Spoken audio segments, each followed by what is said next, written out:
दर्शकगण, श्रोतागण, भाई और बहनों, मातृशक्ति को नमन। खास, विशेष, मनमोहक, सबको अच्छा बनाने वाला, जगत का कल्याण करने वाला, सबके प्रति सुंदर भावना रखने वाला और एडजस्टमेंट करने वाला, सब सुखी रहें, इसके सारे टिप्स देने वाला कार्यक्रम में आप सभी का हार्दिक स्वागत है, अभिनंदन है, सत्कार है। कार्यक्रम में हम प्रतिदिन नए नए ऐसे विषयों के साथ प्रवेश होते हैं जिससे कि व्यक्ति में रूपांतरण हो, व्यक्ति के विचार अच्छे हो, व्यक्ति की नेगेटिविटी खत्म हो, व्यक्ति में सहनशीलता बढ़े, व्यक्ति में मानवीय मूल्य आए, उसकी हम चर्चा करते हैं। तो आज हम एक बहुत सुंदर विषय लेकर के आज सामने आपके प्रस्तुत हो रहे हैं। तो आज का विषय है आध्यात्मिकता की ओर कैसे बढ़े।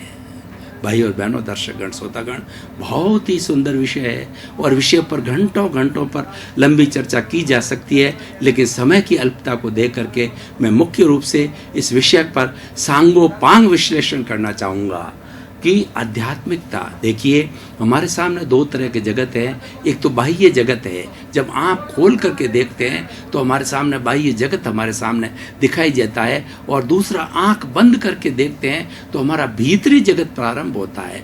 ये दोनों जगत अलग अलग है, दोनों जगत के नियम अलग अलग है और दोनों जगत का जो है इंटरेस्ट भी अलग अलग है। बाह्य जगत की पहले बात करें तो बाह्य जगत जो है इंद्रियों के द्वारा संचालित होता है।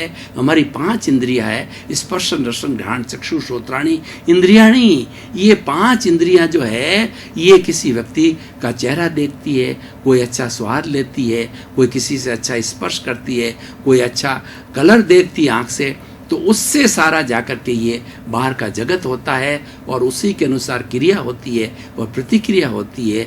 ये इंद्रियां जो है बाहरी जगत का कार्य करती है। ये these are the messengers of the outer world, और they take so many subjects from the outer world and gives it to the mind, that is called man, give it to the man, and this mind they again prepare the analysis, ye plan accordingly whatever have been brought by the senses from outer world. So अब ये हो गया हमारा बाह्य जगत। अब हम भीतरी जगत की बात करते हैं। भीतरी जगत अध्यात्म से जुड़ा हुआ है। अध्यात्म का अर्थ होता है भीतर की ओर जाना। आजकल सबसे बड़ी समस्या क्या हो गई है कि संतुलन बिगड़ गया है। व्यक्ति बाह्य जगत में ज़्यादा जीता है, भीतरी जगत में जाता ही नहीं है, भीतरी जगत को स्पर्श ही नहीं करता है। जबकि हमारे आज से 50 साल, 100 साल या हम सैकड़ों वर्ष की बात करें, हम वेदों की बात करें, हम मोहनजोदड़ो, हड़प्पा की जो पुरातत्व विभाग जिसके अंदर खुदाई हुई उस समय की 10,000 साल समय की पहले की बात करें, तो हमारा जो भीतरी वर्ल्ड है, अध्यात्म है, उन्होंने उसको बहुत प्राथमिकता दी गई है। और हमारी भारतीय संस्कृति आध्यात्मिकता के ऊपर आधारित है। भारत एक आध्यात्मिक देश है, भारत एक धर्म प्रधान देश है, भारत एक आचार प्रधान देश है। इसी कारण हम हर परिस्थिति में संतुलन बनाते हैं, चाहे बहुत से बड़ा सुनामी आ जाए, चाहे आर्थिक बड़े बड़े झटके लग जाए, या चाहे कोई भी तरह का जो है उफान आ जावे मनुष्य की एक सामूहिक रूप से, लेकिन हम जो अपने आप को संभाल लेते हैं। हमारी भारतीय संस्कृति में इतनी विशेषता है कि घर का प्रिय से प्रिय व्यक्ति ईश्वर के पास चला जाए तो फिर भी हम संतुलन बिठा देते हैं, क्योंकि हमारी जो नींव है वो आध्यात्मिकता पर टिकी हुई है। हम चिंतन करने लग जाते हैं कि भाई हर संयोग के साथ में वियोग जुड़ा हुआ है। जिस दिन से अपना पुत्र और जो है पिता या कोई भी अपना प्रिय व्यक्ति हमारे साथ आया था, उसी दिन से जो है वो उसका वियोग होगा, निश्चित ये साथ लेकर के आया है। और दूसरा, हम ईश्वर के अंदर विश्वास करते हैं, हम नियति में विश्वास करते हैं, तो थोड़े समय के बाद के अंदर हम संतुलित हो जाते हैं। लेकिन जो केवल बाहरी जगत में जीता है और उसका प्रिय व्यक्ति चला जाता है, उसको संतुलन नहीं आता है, तो वो व्यक्ति उस समय पर जो है अपने आप को समाप्त भी कर सकता है, उसका हार्ट अटैक हो सकता है, उसका ब्रेन हेमरेज हो सकता है, वो कोमा में जा सकता है, इतना बुरा इफेक्ट उस पर पड़ सकता है। तो भाई और बहनों, दर्शकगण, श्रोतागण, इस आज के एपिसोड से मैं आपको बताना चाहता हूँ कि जीवन में संतुलन कैसे बिठाएं। जब तक आपका भीतरी और बाहरी जगत का संतुलन नहीं होगा, you can't be a ideal man. और जो मनुष्य का जीवन, हमने सारे शास्त्र पढ़े, सबका हम निष्कर्ष निकालते हैं, इस सृष्टि का सबसे सर्वोत्कृष्ट प्राणी है वो मनुष्य है। और मनुष्य जीवन बहुत बहुत लंबे समय की तपस्या साधना के बाद मिलता है। इसका एक एक क्षण हमें अच्छा करना चाहिए, उस एक एक क्षण का हमें उपयोग करना चाहिए और हमारा हर क्षण जो है अच्छाई की तरफ जाना चाहिए, क्योंकि हमारे पास में इंद्रियां हैं, हमारे पास मन है, हमारे पास बुद्धि है, हमारे पास चित्त है, और हमारे पास के अंदर जो है वो प्रज्ञा है, और हमारे पास में एक बहुत बड़ी अनंत ज्ञान वाला, अनंत दर्शन वाला, अनंत चेतना वाला, अनंत शक्ति वाला जो है पावरफुल आत्मा हमारे साथ में मौजूद है शरीर के अंदर, जो शक्ति देने वाली होती है। यानी हम अपने आप में परिपूर्ण हैं, मनुष्य अपने आप में परिपूर्ण है। इस सृष्टि का कोई भी दूसरा जानवर 84, कोई भी व्यक्ति, कोई प्राणी 84 लाख योनि में इतना परिपूर्ण नहीं है। तो भाई और बहनों, दर्शकगण, श्रोतागण, ये अध्यात्म और संतुलन की बात मनुष्य पे ज़्यादा लागू होती है कि अगर वो अध्यात्म के अंदर जाना चालू करेगा, अध्यात्म में जिएगा, तो निश्चित रूप से जो है उसका बाह्य जगत और जिस जगत में जी रहा है, जिस समाज में जी रहा है, जिस परिवार में जी रहा है, जिस परिवेश में जी रहा है, तो वो निश्चित तौर से सुंदर होगा। क्योंकि जो हमारा भीतरी जगत है, हमारा सूक्ष्म जगत है, बहुत पावरफुल है। मैं आपको बताना चाहता हूँ कि जो हमारा मोबाइल है उसके अंदर सिम कितनी छोटी होती है, मेमोरी कार्ड के अंदर वो कितना जो सिम छोटा होता है, और उसके अंदर कितने जीबी, 100 जीबी तक की जो है डाटाज भरे जा सकते हैं, हज़ारों पुस्तकें, जिससे कि पूरा कमरा भर जावे, वो मेमोरी कार्ड चिप में हो जाता, क्योंकि वो सूक्ष्म है, सूक्ष्म पावरफुल होता है। और जो सूक्ष्म पावरफुल है वही स्थूल को बनाता है, स्थूल सूक्ष्म को नहीं बनाता है, सूक्ष्म स्थूल को बनाता है। मैं आपको उदाहरण के तौर पे बताना चाहता हूँ कि जो बरगद का जो पेड़ बनता है, उसका जो बीज होता है बहुत छोटा होता है, राई जितना होता है, और जब उसको बोया जाता है, उसके बाद के अंदर जलवायु, उसके बाद में ज़मीन और पानी सब दे करके धीरे धीरे धीरे वो एक बरगद का पेड़, एक वट वृक्ष बन जाता है। अब देखिए, सूक्ष्म ने स्थूल को बनाया, उसी तरीके से हमारे शरीर के अंदर सूक्ष्म अमूर्त आत्मा है। मैं बोल रहा हूँ तो उस आत्मा की साक्षी से बोल रहा हूँ। अगर उस आत्मा की साक्षी, उस आत्मा को इस शरीर से अलग कर दिया जाए या अलग हो जाए, तो राम नाम सत्य होता है। और ये बॉडी है वो धीरे धीरे जो है इसका खून पानी के अंदर बदल जाता है, और शक्ल तक भी आदमी की मालूम नहीं होती। तो मेरे कहने का अर्थ ये है कि सारा शरीर का जो कुछ भी क्या सौंदर्य है, वो सौंदर्य है इस हमारी आत्मशक्ति के कारण है, हमारी कॉन्शियसनेस के कारण है। और वो कैसे पहचानी जाती है? वो अध्यात्म के द्वारा पहचानी जाती है। अध्यात्म का मतलब होता है भीतर की ओर जाना, और भीतर का मतलब अपना जो जगत है आंख बंद करके, और हम भीतरी जगत के अंदर गोते लगाते हैं। वह हमारा एक प्राइवेट जगत है, और उस प्राइवेट जगत के अंदर परिंदा भी पर नहीं मार सकता। हमें अध्यात्म में जाते हैं तो हम थोड़ा खाली होते हैं, बाह्य जगत में होते हैं तो हम सैकड़ों तरह की इन्फॉर्मेशन, आईटी जो आजकल है, वो इन्फॉर्मेशन से अपने मस्तिष्क को इतना भर लेते हैं कि मस्तिष्क में कोई भी खाली जगह ही नहीं रहती है, और मस्तिष्क बेचारा भारी हो जाता है और वो सोचना भी बंद कर देता है। लेकिन अध्यात्म में जाने से हमारा मस्तिष्क हल्का होता है। जैसे आप मेडिटेशन करिए, कायोत्सर्ग करिए, श्वास परीक्षा करिए, देखिए शरीर को साधने के लिए कायोत्सर्ग किया जाता है, शरीर एकदम हल्का हो जाता है, रुई की भांति हल्का हो जाता है। कायोत्सर्ग मैं आपको प्रैक्टिकली करवा सकता हूँ, लेकिन अब समय कितना मिलता है उसके ऊपर निर्भर करता है। और उसके बाद के अंदर अगर हमारा मन का शुद्धिकरण करना है तो मन के शुद्धिकरण के लिए मेडिटेशन करिए। और उसके बाद के अंदर अगर हमारे सारे जितने भी सिस्टम हैं उसको अच्छा करना है तो श्वास परीक्षा कीजिए, सांस को कंट्रोल कीजिए, तो उससे जो हमारा अध्यात्म बहुत सुंदर हो जाएगा। तो अब मैं तीनों चीज़ों को, मन वचन काया को कंट्रोल करने के लिए आपको एक छोटा सा प्रयोग कराना चाहूँगा कि रीढ़ की हड्डी सीधी, आंखें कोमलता से बंद और दोनों हाथों ज्ञान की मुद्रा में रखिए। अब हम एक प्रयोग करेंगे अध्यात्म का कि किस तरीके से हम मन वचन काया तीनों को शिथिल कर सकते हैं, तीनों को हल्का कर सकते हैं, तीनों को रिक्त कर सकते हैं। तो आप सबसे पहले अपने दोनों नथुनों के बीच के अंदर अपने चित्त को स्थिर कीजिए और देखिए कि सांस आ रहा है, सांस जा रहा है। लंबा सांस लीजिए और जब सांस आए तो हमारा जो है पेट फूलना चाहिए और सांस जब निकले तो पेट सिकुड़ना चाहिए। थोड़ा लंबा सांस लीजिए।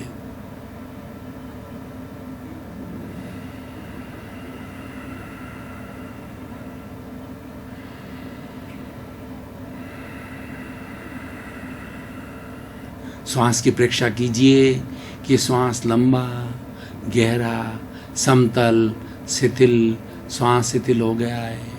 अब थोड़ा हम कायोत्सर्ग करेंगे कि अपने चित्त को पूरे शरीर के अंदर घुमाइए। सारे जितने भी वर्किंग सिस्टम्स है और जितने भी हमारी कोशिकाएं हैं, प्रत्येक कोशिका तक जो है चित्त को ले जाइए और वहाँ पर ले जा करके सुझाव दीजिए कि जो है तनाव कम हो जाए। मैं सुझाव दे के आपको बताना चाहता हूँ, अनुभव कीजिए पूरा शरीर शिथिल हो रहा है। सुझाव दीजिए शरीर की एक एक कोशिका शिथिल हो जाए। अनुभव कीजिए कोई अकड़न नहीं, कोई जकड़न नहीं, कोई तनाव नहीं, कोई भारीपन नहीं, कोई स्ट्रेस नहीं, कोई स्ट्रेन नहीं, कोई तनाव नहीं। पूरा शरीर रुई की भांति हल्का हो गया है। अनुभव कीजिए मैं अपने स्थान से 1 फुट ऊंचा उठ रहा हूँ, इतना शरीर हल्का हो गया है। अब हमने कायोत्सर्ग किया और हमने श्वास परीक्षा की। अब हम थोड़ा मन की शुद्धि के लिए, मन को नियंत्रण करने के लिए मेडिटेशन करेंगे। श्वास शिथिल, शरीर शिथिल, बिल्कुल शांत भाव से आते जाते विचारों को मात्र दृष्टा भाव से देखें, ज्ञाता भाव से देखें। विचार आ रहा है, आने दीजिए, जा रहा है, जाने दीजिए। आ रहा है वेलकम, जा रहा है वेलकम। केवल ज्ञाता दृष्टा होकर देखें। श्वास को गहरा चलने दीजिए, शरीर को मूर्तिवत स्थिर रखिए और थोड़ी सी जो है विचारों के शून्यकरण की प्रक्रिया कीजिए।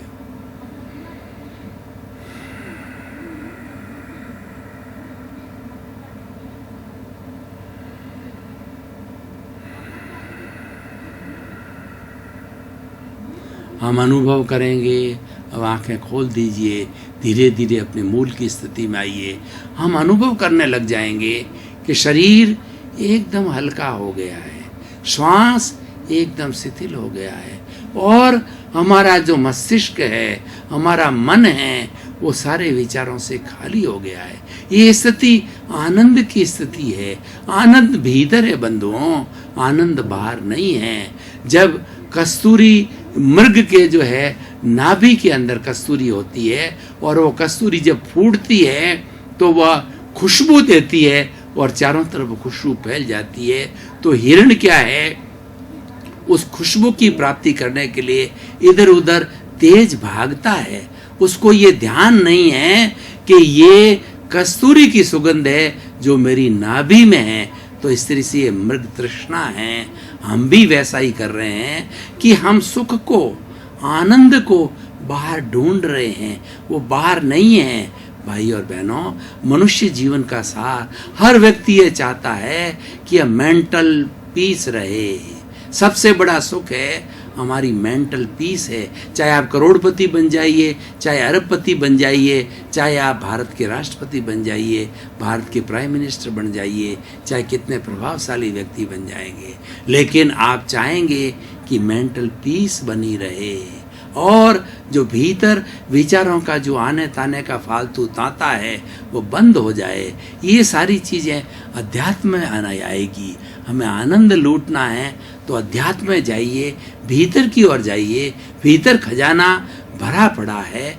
इसका कारण क्या है कि हमारा जो हम बाह्य जगत के अंदर काम करते हैं, इंद्रियों के जगत के अंदर काम करते हैं, बाह्य जगत भी जरूरी है, क्योंकि मनुष्य एक सामाजिक प्राणी है। अगर उसके पास में 5 इंद्रियां नहीं होगी, उसके पास जीभ नहीं होगी, तो बिना भाषा नहीं होगी, तो किस तरीके से एक व्यक्ति से दूसरे व्यक्ति से बात करेगा। और उसके पास के अंदर मन नहीं होगा तो वो कैसे चिंतन करेगा। सब आवश्यक है, बाहर का जगत आवश्यक है, लेकिन संतुलन बनाने के लिए, सुखी होने के लिए, आनंद की प्राप्ति करने के लिए और आनंद को बाहर बिखेरने के लिए, परिवार में आनंद को बंटाने के लिए, समाज के अंदर आनंद को बांटने के लिए, देश में आनंद को बांटने के लिए, 7 अरब की जनसंख्या को आनंदित करने के लिए हमें भीतरी जगत को कंट्रोल करना होगा।